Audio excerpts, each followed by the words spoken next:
Bonjour, c'est Amélie, bienvenue pour une nouvelle vidéo. Aujourd'hui, je vous propose d'explorer le sujet « Honorer son cœur et ignorer les peurs ». C'est un sujet qui demande réflexion parce qu'il n'est pas évident de faire ce que l'on aime.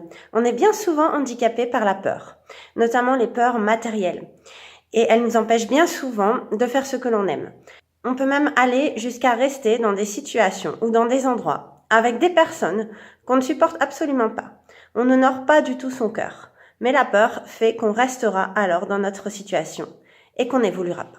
Donc moi, je me suis posé cette question et j'ai mis en application ce que je vais vous dire, puisque un jour, j'avais tiré une carte qui m'avait dit que l'abondance venait à moi justement parce que j'avais honoré mon cœur. Et puis, j'avais aussi tiré une carte qui me disait de m'affirmer. Et aussi de savoir dire non et de ne dire oui que si j'en avais vraiment envie.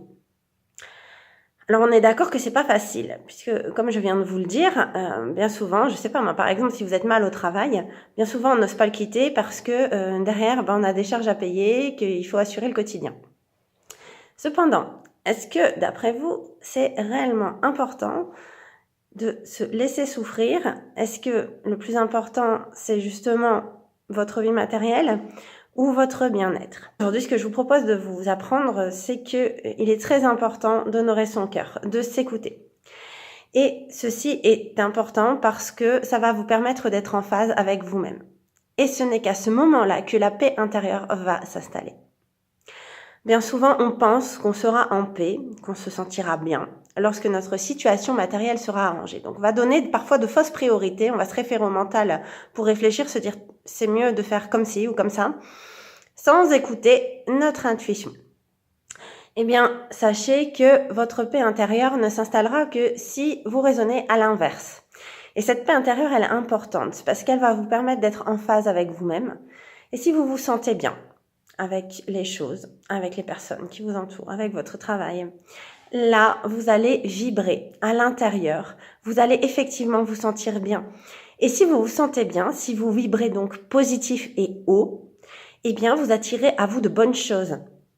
A contrario, si vous vous sentez mal, vous vibrez bas, vous vous sentez mal à l'intérieur et vous attirez à vous de plus en plus de mauvaises choses. Si vous voulez faire entrer du neuf et du positif dans votre vie, il faut aussi savoir laisser sortir le vieux et tout ce qui ne vous est pas agréable. Il faut laisser aller les choses, les vieilles choses, les choses dont on ne veut pas. Donc n'ayez vraiment pas peur d'écouter votre cœur et d'essayer de suivre vos envies, tout simplement. Certes, dans la mesure du possible. Ne prenez pas forcément de trop gros risques. Mais parfois, il faut savoir en prendre un minimum. C'est-à-dire qu'entre le moment où vous sentez qu'il faut faire les choses, mais que d'un point de vue matériel, ça paraît complètement irréaliste, si vos risques restent calculés, mais qu'il y a des risques, n'hésitez pas à les prendre. C'est vraiment important puisque dans ce cas, vous honorez votre cœur et vous allez alors être très enthousiaste de la nouvelle situation que vous souhaitez, même si sur le moment, elle paraît peut-être un peu irréaliste, et vous attirerez à vous les événements qui vous permettront de la réaliser. C'est ainsi que fonctionne aussi votre loi d'attraction. Bien souvent, les gens pensent qu'il ne suffit que de penser positif, que de ne penser qu'aux choses qu'on souhaite. Sauf qu'elles pensent les avoir en pensant peut-être inconsciemment que en l'état actuel des choses, c'est impossible. Ou que finalement, au fond d'elles, elles n'y croient pas. Donc, tout ne se fait pas par la pensée. Tout se fait parce que vous ressentez à l'intérieur.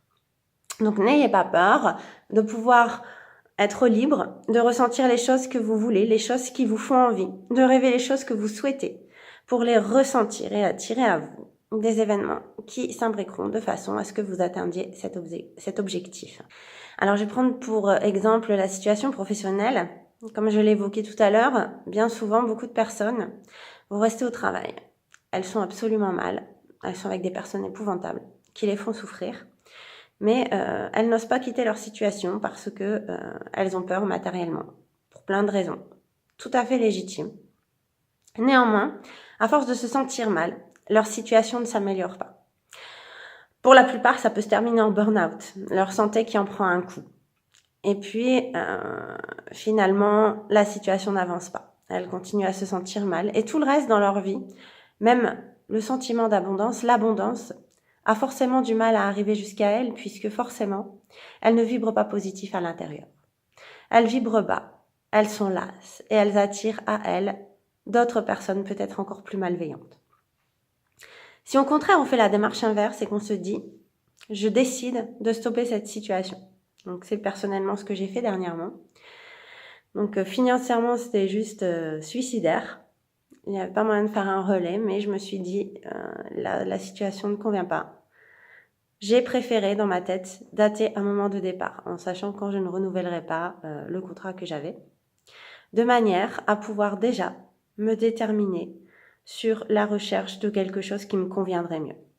C'était important donc de laisser partir du vieux, de se dire à ce moment-là, il va falloir changer. Pour pouvoir justement mettre en œuvre même mon inconscient, pour que tout se mette en place de façon à ce que je sois en mesure de changer cela. Le risque n'était donc pas minime, puisque je n'avais pas de situation au relais. Et jusqu'à la dernière minute, j'ai été limite suicidaire. Mais ça m'a permis justement d'attirer à moi une situation meilleure. Les choses sont en train de se remettre en place pour que j'aille vers une situation qui me convient mieux. Mais jamais je n'aurais pu attirer cela si je n'avais pas déjà décidé de me sentir mieux. En effet, par exemple, même quand vous changez d'emploi, si vous vous sentez mal à l'intérieur, la personne qui est en face de vous va tout simplement le ressentir. Si au contraire, vous vous dites « ça ira, je décide de partir, donc ça va me soulager, je vais me sentir mieux et je vais essayer d'avoir quelque chose » en y croyant très fort, en le ressentant et en ayant ainsi le calme intérieur, vous rassurerez et vous attirerez sans problème à vous les gens, les opportunités, les situations pour pouvoir rebondir. Alors je sais que ça donne à réfléchir parce que ce que je vous ai dit peut-être n'est pas évident. Honorer son cœur et ignorer les peurs. C'est vraiment un long travail à faire.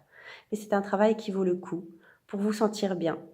Et comme le disait la carte, pour pouvoir attirer l'abondance. Être en phase avec vous-même.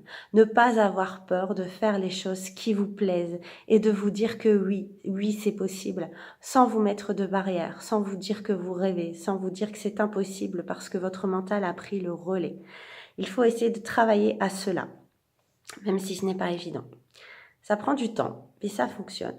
D'ailleurs, j'invite tous ceux qui peut-être ont déjà vécu cette situation à laisser un petit commentaire pour pouvoir convaincre tous les autres qui regardent peut-être cette vidéo et qui se demandent aujourd'hui si justement elles doivent essayer de faire cela pour se sentir mieux. Le bien-être n'a pas de hasard en réalité. Les situations qui nous entourent, les endroits où nous habitons, les endroits que nous fréquentons. Si nous nous forçons à être et à fréquenter, à subir les choses, forcément, nous ne pouvons pas nous sentir bien. Si nous ne nous sentons pas bien, c'est que nous ne sommes pas en phase avec nous-mêmes. C'est qu'on n'a pas encore trouvé notre place. Donc, il ne faut pas avoir peur d'essayer de rêver et d'essayer d'aller vers ce que l'on souhaite vraiment, vers ce qui va honorer votre cœur. Cela ne pourra vous apporter que du positif. Donc, j'espère que ça aura pu aider beaucoup de personnes, notamment peut-être aussi des personnes qui, justement, sont encore au travail, savent que finalement, elles ne sont pas à leur place, mais ne savent même pas comment amorcer une transition. La première étape, c'est vraiment de se dire, d'être honnête avec soi-même et de se dire non, en fait, je n'en peux plus. Je suis en train de me faire souffrir. C'est un désamour profond. Je suis en train de me faire souffrir. Je ne me fais même pas le cadeau de me respecter, de respecter ce que je ressens. Donc, il faut déjà avoir cette honnêteté pour pouvoir ensuite vaincre la peur et commencer à réfléchir à des risques calculés, à se dire, c'est sûr, je partirai. Et puis ensuite, laisser faire les choses. Voilà, donc encore une fois, j'espère que la vidéo vous a été utile. Et puis, je vous remercie et je vous dis à bientôt pour d'autres vidéos.